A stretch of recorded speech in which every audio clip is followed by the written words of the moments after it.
बढ़ते हैं आज की एक बड़ी खबर की ओर। आप देख रहे हैं एएसपी न्यूज। शाहिद सरवर कुरैशी इनका रशिया में एमबीबीएस के लिए नंबर लगने पर गांव वालों ने दी शाहिद कुरैशी को मुबारकबाद।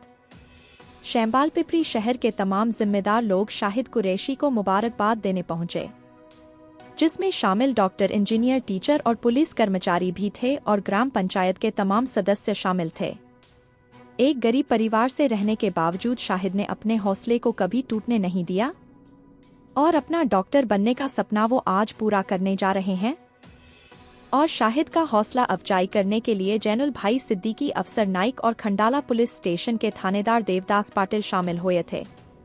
और शाहिद कुरैशी का हौसला अफजाई करने के लिए थानेदार देवदास पाटिल ने कुछ ऐसा कहा। आपल्याला नवीन चेतना देत असतात चंदन सर, बरोबर आहे ना? तर ते वाईट दिवस मला काय चेतना देत असतात मित्रांनो, तर मी माझा जीवनाचा जो स्टार्ट होता विद्यार्थी दशेचा, जसं शाहीदचा आता स्टार्ट झालेला आहे, तर तो 4 वाजल्यापासून सुरू व्हायचा। माझ्या गावामध्ये बारी समाजाचे लोक फार आहेत जे पानवेली आणि फुलांचा व्यवसाय करतात। तर मी 5 रुपयासाठी 2 तासासाठी त्यांच्याकडे फुलं तोडायला जायचो। 5 रुपये, फक्त 5 रुपये, ओके।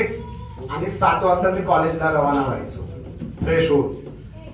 त्यानंतर मी पार्ट टाइम क्लास जॉब करायचो सीए कडे। मी कॉमर्सचा स्टुडंट आहे, मी सीए कडे जॉब करायचो।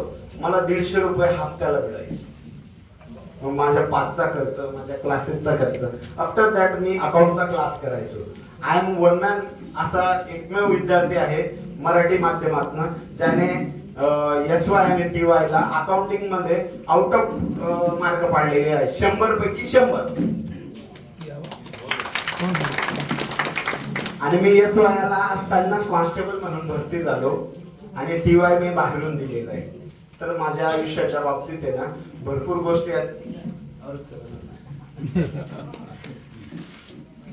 तर म्हणजे ना जेव्हा तुम्हाला कळतं की बाहेर जगामध्ये इतकी कॉम्पिटिशन आहे आणि तिथे टिकण्यासाठी तुम्हाला प्रयत्न या व्यतिरिक्त दुसरं काहीच नाही, असं जेव्हा तुम्हाला कळेल ना, तेव्हा तुम्हाला ना रात्र आणि दिवस याचं भानच राहणार नाही।